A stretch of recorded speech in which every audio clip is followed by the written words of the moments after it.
Hello everyone. Today we are going to start new topic deduction of Coulomb's law from Gauss theorem. Okay? हमें इसमें find out करना है Gauss theorem को. किसकी help से निकालेंगे? गॉस थ्योरम की हेल्प से. ओके? तो हमने प्रीवियस टॉपिक पढ़ा था. प्रीवियस टॉपिक में हमने लिया था गॉसियन सरफेस लिया था. ओके? गॉसियन सरफेस क्या होता है कि जो भी चार्ज होगा इसके आउटसाइड फैलेगा, यूनिफॉर्मली होगा, और जहां भी हम कहीं भी कोई भी छोटा पॉइंट कंसीडर करेंगे, जैसे मैंने यहाँ पर एक छोटा सा पार्ट सरफेस का ले लिया है ds, यहाँ पे लेती हूँ, यहाँ पे लेती हूँ, यहाँ पे लेती हूँ, यहाँ पे लेती हूँ, कहीं पर भी लें वो इलेक्ट्रिक फील्ड हर एक पॉइंट पे क्या निकलेगी? हमारी सेम निकलेगी. ओके? तो यहाँ पे सेंटर है इसका O, यहाँ पे चार्ज क्या ले लिया हमने Q. अब सेंटर पे जो चार्ज Q है ये यूनिफॉर्मली इसकी सरफेस पे क्या होगा? फैलेगा. अब ये चार्ज हमारे पास Q है और इसकी डायरेक्शन किधर होगी? हमारे पास आउटवर्ड. और जो ये सरफेस लिया है ये एरिया है और इसका एरिया वेक्टर किधर होगा? हमारे पास unit vector taking at outward direction. Okay? यहाँ पे हमने एक चार्ज पॉइंट ले लिया P और P पॉइंट पे ले लिया हमने टेस्ट चार्ज Q0. क्या ले लिया है? Test charge Q0. O से लेकर P तक की डिस्टेंस ली हमने R. ओके? ये हमारे पास क्या है? रेडियस भी है. क्लियर? अब हम सॉल्व करेंगे according to Gauss theorem. According to Gauss theorem phi is equal to Q upon में एप्सिलॉन नॉट. और ये किसके इक्वल होता है? Line integral of E dot ds. Dot product को हम ओपन करेंगे तो क्या मिलेगा? अब देखो E चार्ज ये चारों तरफ इलेक्ट्रिक फील्ड बनाएगा, यूनिफॉर्मली बनाएगा, हर एक पॉइंट पे सेम है. तो इलेक्ट्रिक फील्ड क्या होगी हमारे पास? बाहर. और इंटीग्रेशन किसका निकालेंगे? ds का. और ds का क्या होगा हमारे पास? 4πr².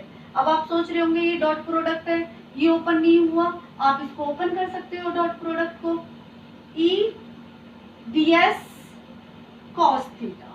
और आपको पता है cos थीटा क्या होगा हमारे पास? थीटा क्या बनेगा? 0 बनेगा. और cos थीटा की वैल्यू क्या होगी हमारे पास? 1 होगी. cos 0 की वैल्यू क्या होगी हमारे पास? 1 होगी. तो 1 होगी तो ये हमारे पास ये टर्म बचेगी. अब ये देखो इसका क्या होगा हमारे पास? ds का 4πr². Q अपॉन में एप्सिलॉन नॉट. तो E क्या आ गया हमारे पास? Q अपॉन में 4π एप्सिलॉन नॉट r². हमें फाइंड आउट क्या करना था? फोर्स फाइंड आउट करनी थी. क्या फाइंड आउट करनी थी? फोर्स. अब हमारे पास इलेक्ट्रोस्टैटिक में फोर्स किसके इक्वल होती है? E Q0 के इक्वल होती है. इलेक्ट्रिक फील्ड इनटू में टेस्ट चार्ज. तो इलेक्ट्रिक फील्ड का फॉर्मूला क्या आ गया हमारे पास? P पॉइंट के लिए इलेक्ट्रिक फील्ड का Q अपॉन में 4π एप्सिलॉन नॉट r² इनटू में Q0. यही क्या है हमारे पास? Coulomb force. यही क्या है? Coulomb force. Okay? Now next topic है अब हमारे पास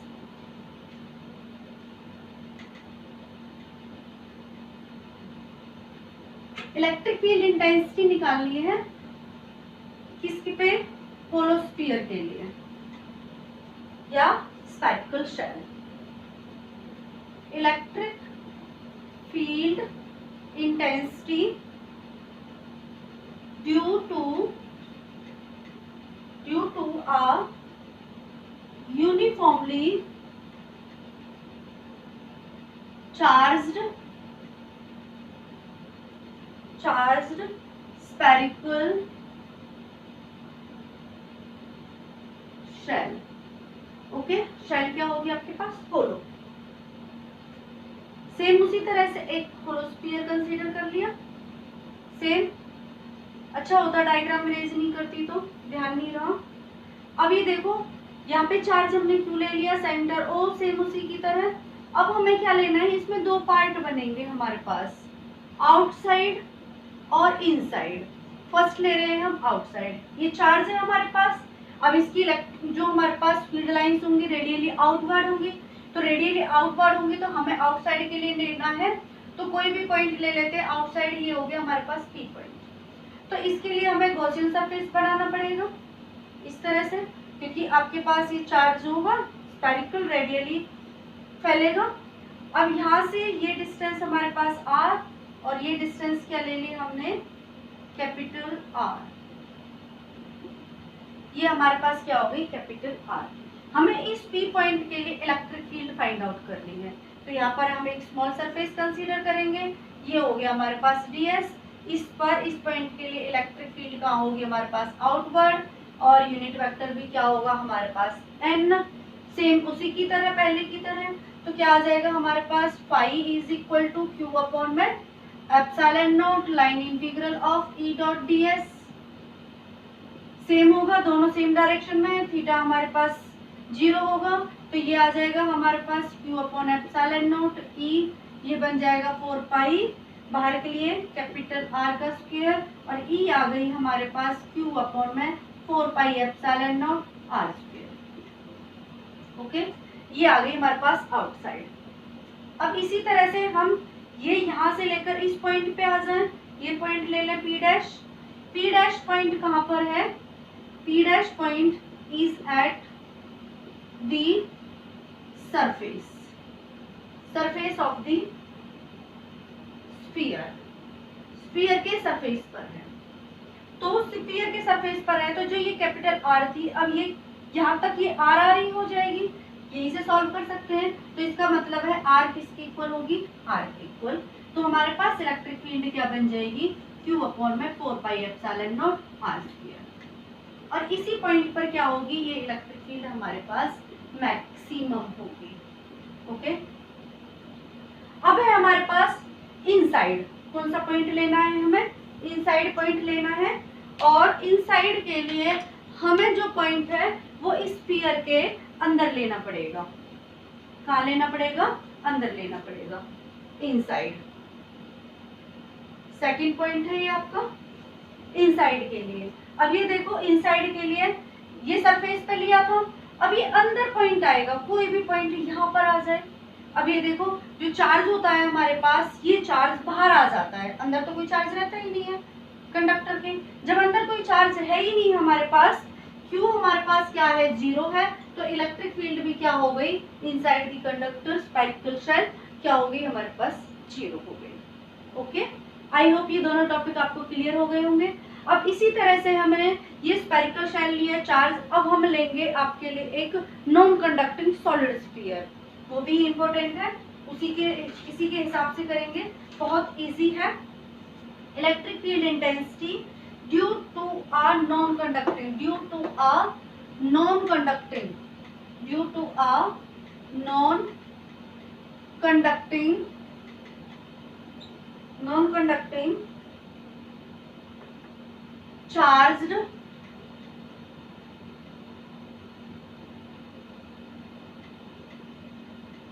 charged solid sphere, charged solid sphere.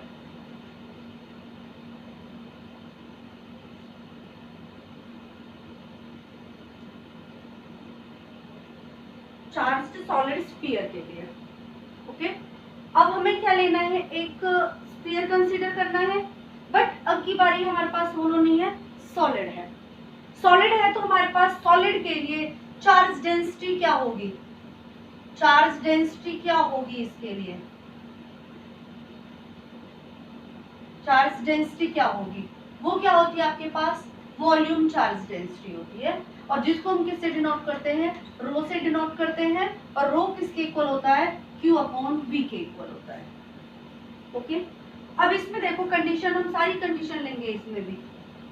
ये देखो, यहाँ पर हमारे पास चार्ज Q बाहर आ जाएगा सारा, ये हमने क्या ले लिया, इसके अंदर हमने उसी की तरह होलो स्फीयर की तरह ही कंसीडर किए कि हमारे पास जो ये डिस्टेंस हो गई, ये रेडियस हो गई हमारे पास r, क्योंकि ये दोनों सेम है, और ये पॉइंट हमने ले लिया इसके बाहर, आउटसाइड, क्योंकि आउटसाइड में हमारे पास क्या बनेगी, फील्ड बनेगी। इस तरह से गॉसियन सरफेस ले लिए एनक्लोज। तो उसी की तरह जैसे हमने अभी किया है, तो ये चार्ज से इस पी पॉइंट के लिए ये कंप्लीट डिस्टेंस क्या हो गई हमारे पास, r हो गई। तो इसके लिए हमारे पास इलेक्ट्रिक फील्ड क्या हो जाएगी, आउटसाइड क्या होगी, आउटसाइड क्या बनेगी, अभी सॉल्व किया था हमने आउटसाइड के लिए E is equal to Q upon में 4 pi epsilon naught R square होगा, ठीक है।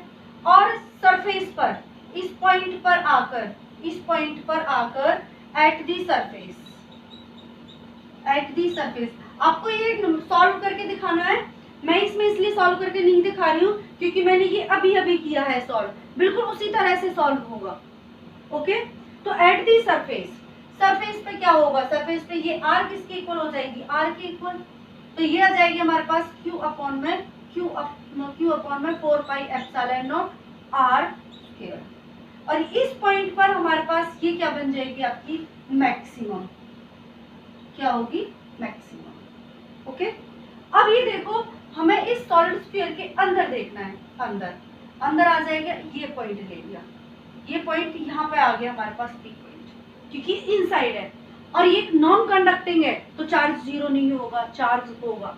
तो इस पर हमने एक स्फीयर ऐसे ही इनक्लोज कर लिया और यहाँ पे चार्ज हमने इस पर ले लिया, हमने क्यू डैश चार्ज, क्या है क्यू डैश, और इसकी डिस्टेंस यहाँ पर हमने डिस्टेंस कंसीडर कर लिए है आर। ओके, ये देखो आपके पास जो ये आर डिस्टेंस, हम ये वाली आर डिस्टेंस ले लेते हैं, ये वाली तो हमारे पास आउटसाइड के लिए ये वाली आर थी।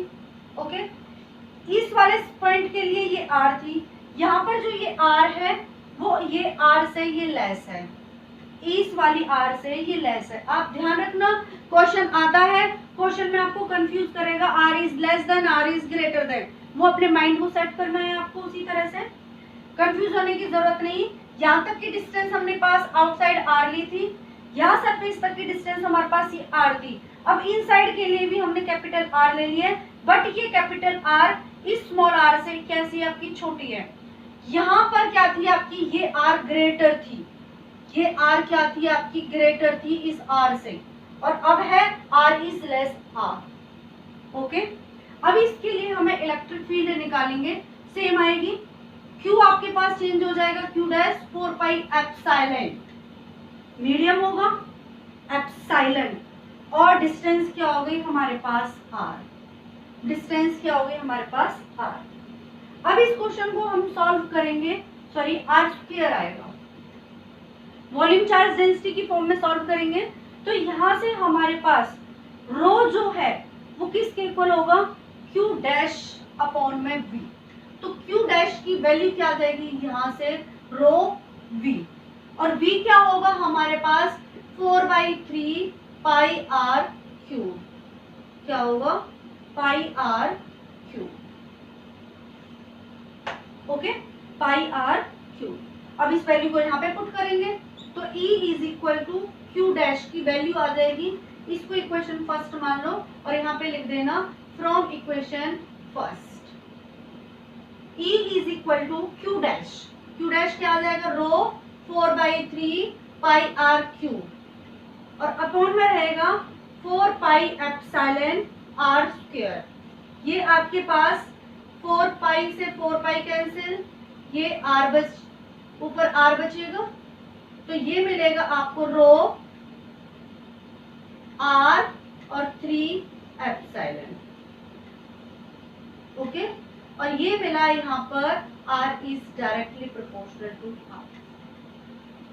ओके, यहाँ आपके पास इनवर्सली था या इनवर्सली था, यहाँ पर आपके पास डायरेक्टली प्रोपोर्शनल है।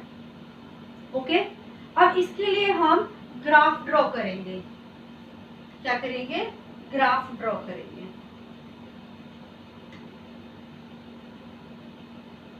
ग्राफ भी इंपॉर्टेंट है इसका, ये हमारे पास डिस्टेंस हो जाएगी,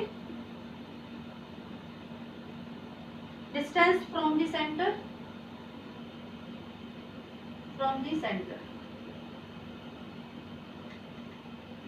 यहाँ पर आपकी इलेक्ट्रिक फील्ड, ये देखो E जैसे बढ़ेगी R के साथ ऐसे, E is directly proportional to R। यहाँ पर एक ऐसा पॉइंट आएगा जहां पर आपके पास ये R किसके इक्वल, R के इक्वल, और फिर आपकी क्या हो रही है वो घट रही है, क्या हो रही है आपकी घट रही है, तो यहाँ पर आएगा आपका इनवर्सली प्रोपोर्शनल।